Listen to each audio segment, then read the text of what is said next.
Nobody held a funeral for any of this. That's the strange part. The big things in life announce themselves when they go, but the small things, the ordinary furniture of a 1990s childhood, didn't get a send-off. They just quietly stopped. There was a last time for every single one of them, and not one of us noticed it happening. So let's go back and count down 15 of them. The everyday things that vanished while we were looking the other way. Some you'll have completely forgotten until right now. And the very last one is the one we lost that changed everything.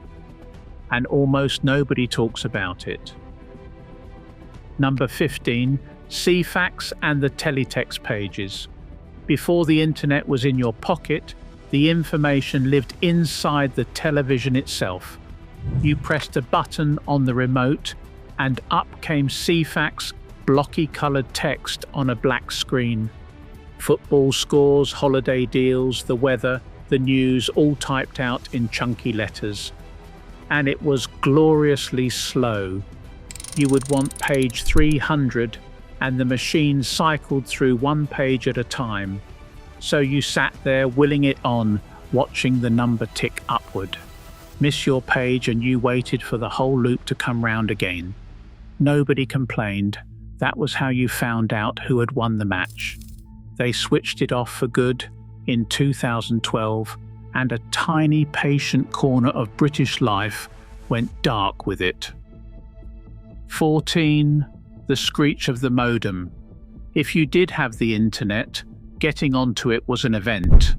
You sat at the family computer, click connect, and the machine made a noise like a fax machine being strangled. That horrible, beautiful screech of the dial-up modem, hands shaking its way onto the World Wide Web at the speed of a tired snail. And while you were on it, nobody could use the phone. The line was yours, which meant the whole house heard the shout from the hall, "Get off the internet, I am expecting a call." We thought it was magic. It was, really.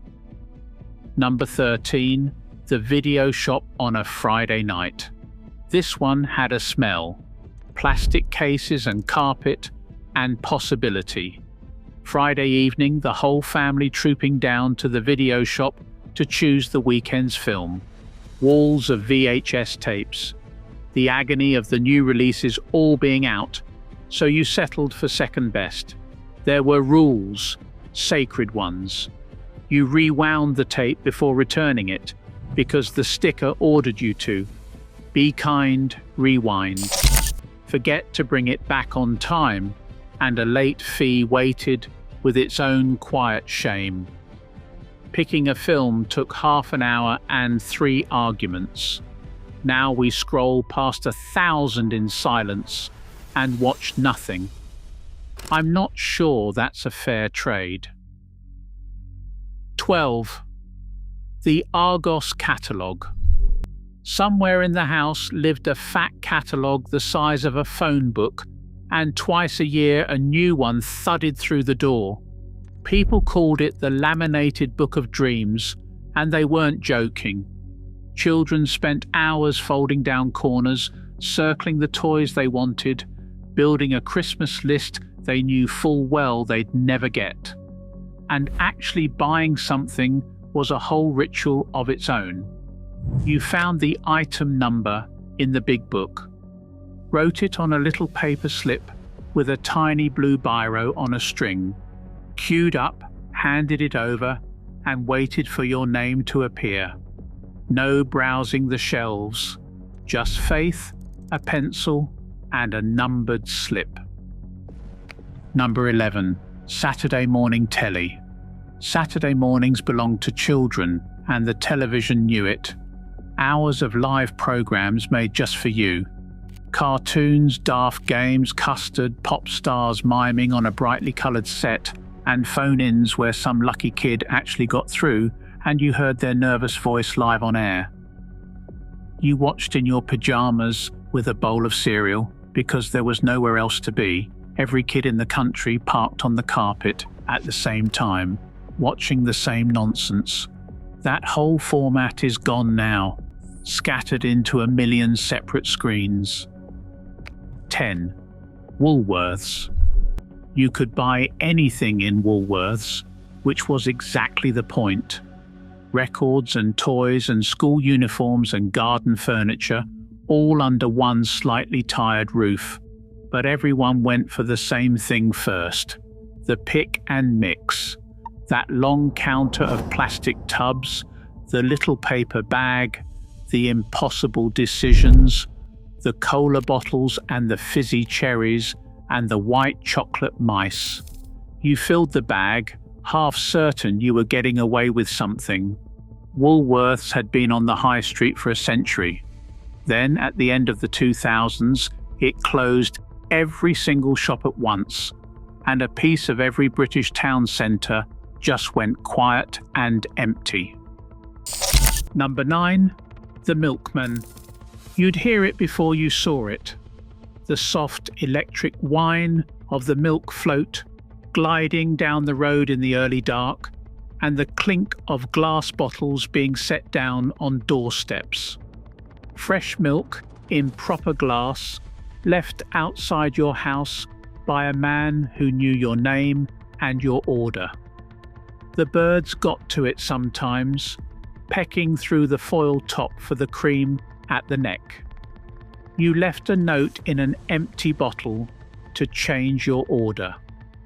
It was a small daily act of trust, milk on the step and nobody pinching it. And through the 90s, it quietly faded from almost every street in the land. 8. Not knowing if the photo worked, cameras used film and film was precious. You got 24 shots on a roll, maybe 36 if you were flush, and that was your lot. So you didn't fire off 40 pictures of the same thing. You took one carefully and you hoped. Then came the wait. You dropped the film at the chemist and came back days later for a paper wallet of prints, and only then did you find out. Half were blurred. One was your thumb, one was an accidental photo of the pavement. But 2 were perfect, and you treasured them because you'd had no idea what you'd caught until that moment. We don't wait for anything now, and we've forgotten how good the waiting could feel. 7. The yellow pages. A vast yellow brick of a book landed on your doormat every year, and it listed the phone number of every plumber, taxi firm and takeaway in the area. If you wanted something done, you let your fingers do the walking and flicked through those thin yellow pages until you found it. It doubled as a booster seat for small children at the dinner table, and a test of strength for anyone daft enough to try tearing it in half. The internet ate it alive. The last one landed on British doorsteps in 2019, and then that was that. 6. The Tamagotchi. In 1997, a tiny plastic egg arrived in British playgrounds and quietly drove the nation's parents up the wall. A digital pet on a keyring with a little black and white screen that you had to feed and clean and play with, or it would sulk, get sick and die. It beeped constantly. It died if you went to sleep. Teachers confiscated them by the drawful. Children staged solemn little funerals for a clump of dead pixels. It was a daft craze that burned bright and vanished, like all the best ones, and if you owned one, you can still hear that needy little beep right now. Number 5. The set of encyclopedias. If you needed to know something, you could not just ask the air. You walked to a shelf and pulled down a heavy book. Holmes had rows of matching encyclopedias, often bought from a salesman at the door on an installment plan their parents could not really afford, because knowledge was something you owned. Later in the decade, it moved onto a shiny disc you slotted into the computer, a whole encyclopedia on one CD, which felt like the future itself. Then a free website that anyone in the world could edit came along and made all of it pointless almost overnight. The discs were quietly switched off. The proud rows of books went to the charity shop. Number 4. Smoking absolutely everywhere. It is hard to explain to anyone young just how much everyone smoked and where. On planes, on the top deck of the bus, in the office at the desk with an ashtray next to the keyboard, in restaurants where they would ask smoking or non-smoking and seat you 3 feet from a bloke on 40 a day. The pub was a fog of smoke. Your clothes and hair came home reeking of smoke and you never noticed because everything smelled like that. It was not banned indoors in England until 2007. And here is the odd thing. Nobody sane misses the smoke, but plenty of people miss the world that came with it. And that is a complicated feeling to sit with. 3. The dead British Sunday. For most of the century, Sunday was different. And it was different because almost everything was shut. The big shops were not allowed to open. The high street was silent. No retail, no errands. Just a long, slow, slightly boring day. You went to your nan's.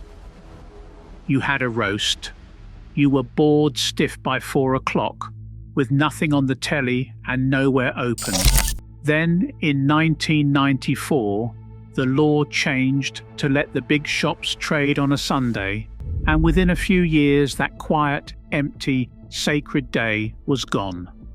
We swapped it for the freedom to shop, and called that progress. Maybe it was, but the enforced stillness, the boredom that pushed you out for a walk or into a conversation with your family, we lost completely.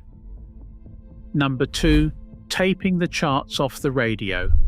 On a Sunday evening, the whole country, or so it felt, was poised over a cassette recorder, finger hovering over the record button, waiting for the chart show to play that one song you loved.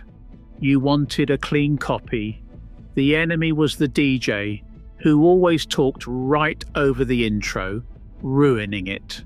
And on Thursday nights, the family sat down together for Top of the Pops to watch the week's biggest acts and find out who was number 1.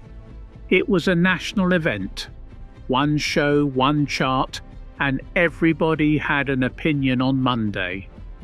The mixtape you made from those Sunday recordings, biro track list smudged, was the most romantic thing a teenager could give. All of it simply melted away. 1. Being completely uncontactable. And here's the big one, the thing we lost without ever deciding to. In the 90s, when you walked out of the front door, you were gone, properly gone. No phone in your pocket, no way for anyone to reach you, and no way for you to reach them. So you made a plan, and you kept it. Meet you outside the cinema at 7. And if your mate didn't turn up by 10 past, you simply waited, with no idea if they were late, lost, or not coming at all. If you got lost, you got lost, and you found a phone box, fed it your coins, and prayed someone was home to answer. You arranged your whole life in advance, on trust, and then you vanished into the day. We gained the power to reach anyone, instantly, forever. And in doing it, we quietly killed something we never knew we'd miss, the simple peace of being unreachable. A few hours where the world couldn't find you and you weren't one buzz away from everyone you'd ever met. That's the thing about all 15 of these. There was a last time for each one, and you were there for it and you didn't know. The last video you ever rented, the last photo you waited a week to see, the last afternoon nobody on earth could find you. You didn't get to say goodbye. You just looked up one day, years later, and it was already gone. So if you remember even half of these, take a second tonight and tell someone younger what it was actually like. Because once we stop describing it, that whole world disappears for the very last time. And that one really is final.